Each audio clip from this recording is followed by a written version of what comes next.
Hi guys, this is Tablet-News.com and I'm here with the Samsung Galaxy Tab S10 FE. FE stands for Fan Edition and it's supposed to be a sort of replacement for the Lite series if you ask me. So this is a mid-range tablet which is available for us in the 8GB RAM version, 128GB of storage and also Wi-Fi only. There's also a cellular version. The price here is around $500.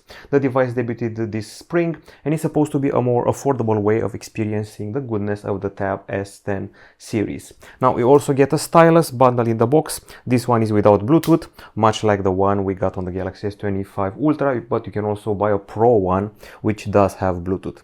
Now inside we can find an Exynos 1580 processor, the same one from the Samsung Galaxy A56 phone, and let's get straight to the review. First of all, I'm going to discuss the design. So the tablet, compared to its predecessor, it's slimmer at only 6mm in thickness compared to the 6.5mm of the predecessor. It's also lighter at 497 grams compared to 523 grams. It's made of aluminum, it's an aluminum slab, and judging by the cutouts here, it can also host a keyboard accessory. Otherwise, I wouldn't be able to explain this, maybe aside from a special type of case. It's got an aluminum frame, aluminum back and glass at the front side. One would think that the bezels are large, however, it's actually a good thing here because you get to rest your thumbs here when you're watching a video or when you're playing a game. So all in all, solid build and a pretty solid way of maneuvering it, even though on paper it may appear to be large. Now the fingerprints are pretty visible at the back and also at the front side. Screen-wise, what we're getting here hasn't changed very much or hasn't changed at all from the predecessor. It's still the screen of the Galaxy Tab S9 FE. IPS LCD 10.9-inch Full HD Plus, 90Hz refresh rate, 16:10 aspect, and pretty thick bezels. How thick, you ask me? Well, we got a screen-to-body ratio of 81.7%. That's how video is watched here. I would say we're doing fine as far as the brightness is concerned, decent contrast even in the full sunlight, and a nice array of colors. And that's the viewing angles, of course, not as generous as the flagship tablets, but still pretty decent. The thing is that I'm not sure a person next to you would have a good time watching over your shoulder with these view angles. Now, for an LCD it's still pretty good, and now we go off to the other things. For example, we measured the brightness and achieved 847 lux units. It's on the 5th spot among the tablets we've tested. It's below the Huawei MatePads, the Pros to be honest, but it beats the Galaxy Tab S10 Ultra, which is a bit of a shocker because it's supposed to be a flagship. Well, and it's also below one of the predecessors, Tab S9 FE Plus. So yeah, there's that. As usual, Samsung always likes to throw in a little bit of an extra, so they like to throw in some extra options. You can tweak the brightness, you can tweak the motion smoothness, and you also have eye comfort shield and screen mode, which can be set to vivid or natural. Plus there's also a white balance slider here and a vividness slider, which debuted I think last year when the S24 Ultra was deemed not as bright, not as vividly colored. That was actually the thing. Now, if you want to talk about the inner specs of the device, the Galaxy Tab S10 FE Wi-Fi comes with 8GB of LPDDR5 RAM, 128GB of storage, and the CPU here is the same one from the Samsung Galaxy A56 phone. It's the Exynos 1580, 4nm chip with a Prime Cortex cores, one Prime Cortex core is the most powerful one, and the Xclipse 540 GPU, which should take care of the whole gaming aspect. Now, as far as I know, there should also be a microSD card slot here, so you can expand the storage, and that's always good news. Now, as far as performance is concerned, we have a lot of benchmarks here to show you on our sister site, so let's get straight to it. We go to the testing, we go to the benchmark, and first of all, I'm going to have to check the throttling test. We lost only 8% of the performance after the 15 minutes test, which is actually not that bad. We're doing better than several Huawei MatePads and the Xiaomi Pad 6S Pro, so which is a flagship tablet, but not as good as the predecessor, but only a small margin. In Antutu 10, we're on the 4th spot, beating MatePads, and placing below the iPad 10 from 2022, which is not a bad company to have, considering how future-proof usually iPads are. In the graphical department, this is the 3D Mark test. We're actually not that far from the Tab S10 Ultra, which is the flagship, and we're surpassing yet again the Huawei MatePads, even the higher-end ones, pretty solid behavior, I would say. Considering a mate of mine regularly uses a Huawei MatePad for Call of Duty, this is actually supposed to be better, judging by these figures. Now, as far as the temperature tests are concerned, here we are with 38.7 degrees Celsius, which were achieved in benchmarks, a bit high, and 33.2 in games, so it doesn't overheat in the end. Okay, so as far as the battery is concerned, you can see it listed here, 8000 mAh, lithium polymer, and it charges at 45 watts. There's no charger in the box, sadly, and yeah, let's see how we did in our tests. First of all, video playback, 18 hours and 19 minutes. Second place in our top, bested only by one of its predecessors, Tab S9 FE Plus. We surpassed a lot of other tablets, including iPads, Huawei pads, Xiaomi pads. Continuous usage is also very impressive, 13 hours and 59 minutes, and it beats all the iPads, Samsungs, Huawei's we've tested over the past years. I have to admit, I wish I would have tested more. The charging is decent at 1 hour and 31 minutes, and after 30 minutes you're at 53%. I would say quite fine for a weekend of binging TV shows.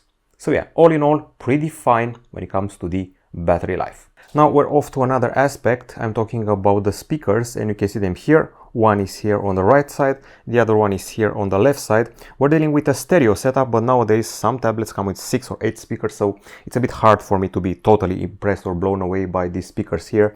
And as usual in Samsung's usual habit, I would say, they're offering, or they should be offering, sound options. Sound quality and effects. Dolby Atmos is here, an equalizer is here, typical Samsung, with a lot of channels to play with. Okay, so we do have YouTube here handy, and I'm going to actually play a typical sound test to see if we got enough bass.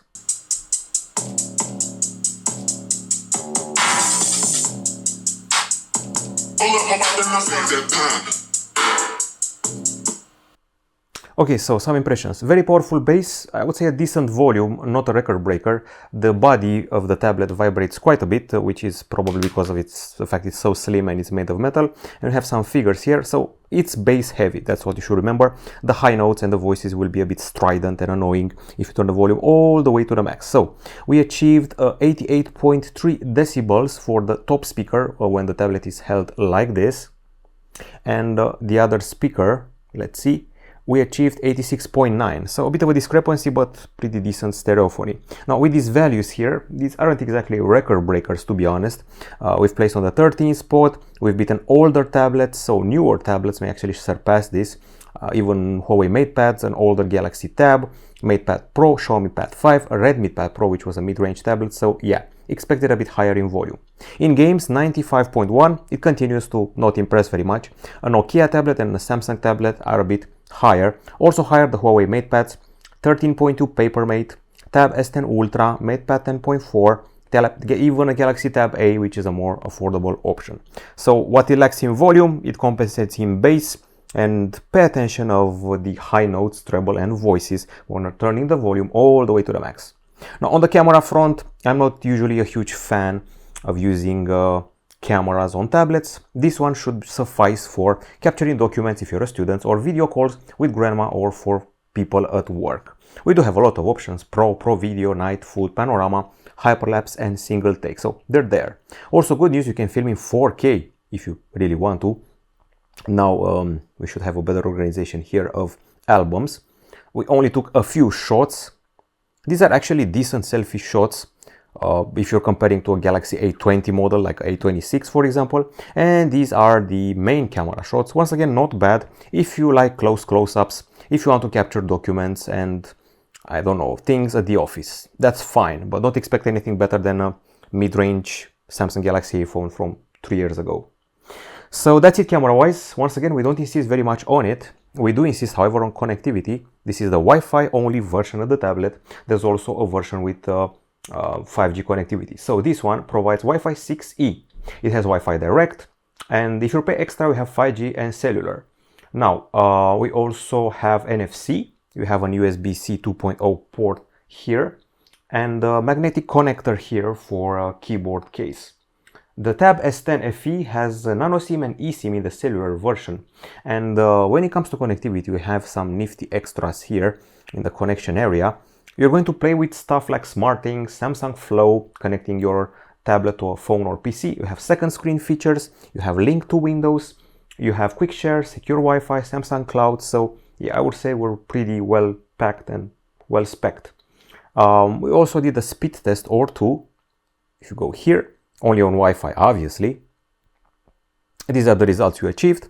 Up to 690 megapsecond in download and 663 megapsecond in upload.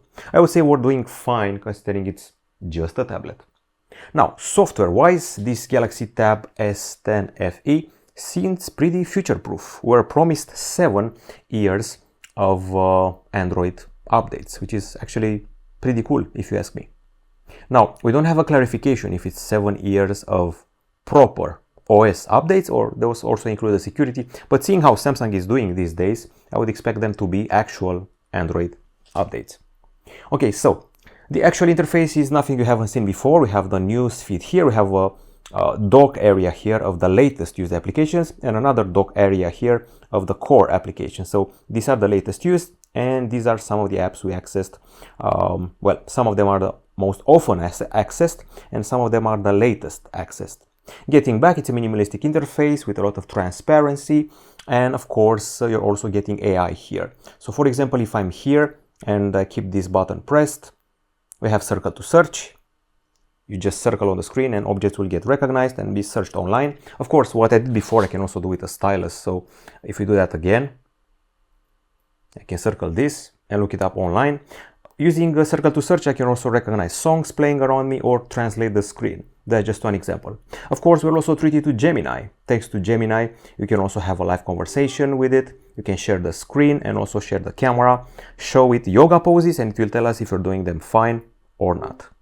Aside from Gemini, you can keep the button at the top, which by the way hosts a fingerprint scanner for security. You can keep it pressed. What's the weather like the following week? Do you agree to provide location data to the weather?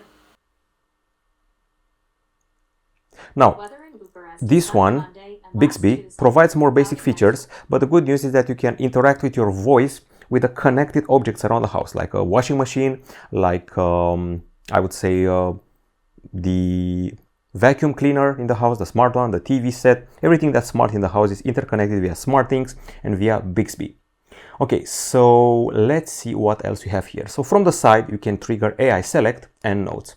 So if I'm in the browser, which by the way includes a special option here called read aloud, it reads you the text on the screen and also translates it if you want to.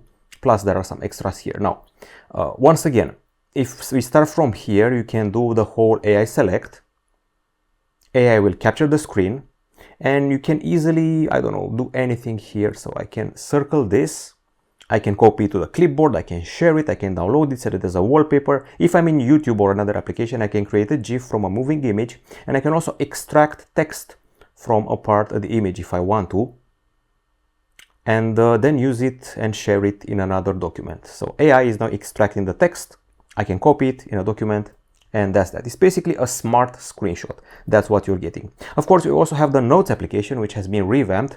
As you can see here, there's handwriting supported, there's also handwriting recognition, and there are other extras related to handwriting, like handwriting help. You can have some lines as a guideline, you can align the letters better and fix the shape of the letters if your writing is as horrible as mine. I'm talking about handwriting. So yeah, Tablet-News. Hopefully you can actually see it. Let's maybe try it with a red.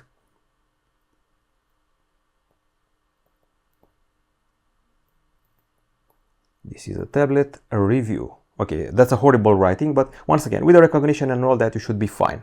Other extras we have here, you can edit covers, invite collaborators. You also have Math Solver, and Math Solver is able to solve mathematical operations for you. You just turn it on and you're going to start typing calculus and you should be set something like 34. And then we start dividing, then we start multiplying, and then we start adding. And then if you press equal, you should get the result if the option is available. So Math Solver is activated now. So if I press it, I'm given the result. And aside from that, you also should have geometrical forms. We did other calculus here. So if I start drawing them wrong, so if my triangle is a bit shaky, should get corrected pretty fast. That's pretty useful for students. And aside from that, you should also be able to add stuff here. You can add PDFs and work on them, highlight them. You can also add voice recording. You can also scan documents, and it's also useful for students. Of course, it's not just for students, for taking notes and for corporations. You can actually draw using one of the brushes here of all shapes and sizes. You can also select different colors. You can also create different strokes, and you can also delete what you don't like or copy it or other things like that. So yeah, those are some of the things which you can do here. The stylus, by the way, is pretty responsive. I couldn't tell the difference between it and a more premium stylus, so to say, but for a mid-range device, it's actually quite fine. Now, other things worth mentioning, we do have the DeX thing going on. So if you connect a keyboard, if you connect a mouse, you're going to be opening various windows. You're going to feel like you're on a desktop. You can resize windows, you can move them around. You can also do this, close them with an X, have the screen split screen, but you can also have split screen available inside your regular Android experience. Now let's see some of the settings and options available for this tablet. We got your connectivity options, you got your connected devices, we got quick share, music share, camera share, story share, link to Windows if you need it, a second screen option, and modes and routines if you want to pre-program parts of your day. This is the sound area, notifications, display, which also protects your eyes with the eye comfort shield. You can also change the look of the interface. This is the home screen setup. This is the lock screen where you can also rely on face recognition or fingerprints. This is the security area. Once again, lock screen, account security, biometrics, permissions, and more. Location requests, account and backup, and advanced features. Here we have the intelligent features, like object eraser, best face, edit suggestions, custom filters, which have been seen on the Galaxy A series, AI select and read aloud. That's just some of them. We also have S10 features, air command, air view. Well, these aren't available here because we don't have the Pro version of the stylus.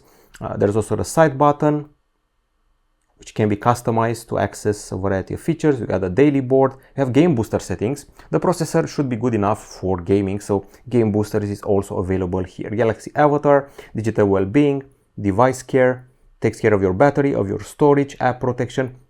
And I just want to get back here to show you something. So I just saw before that we have intelligent features and that you can go to the gallery, go to one of those pictures here, press the Smart AI button, and you can do a remaster or object eraser. If you want to do object eraser, you just circle the object and automatically will be highlighted and erased. That's pretty cool. You can also erase shadows and reflections, basically the core AI editing features you would see on a Galaxy A phone. And now I think we have reached the end of the review, and it's maybe high time we went to our website here. You can actually see the virtual keyboard for once. Okay, so this is Tablet-News.com. A lot of news this week about Huawei tablets, but we're here for a Samsung one.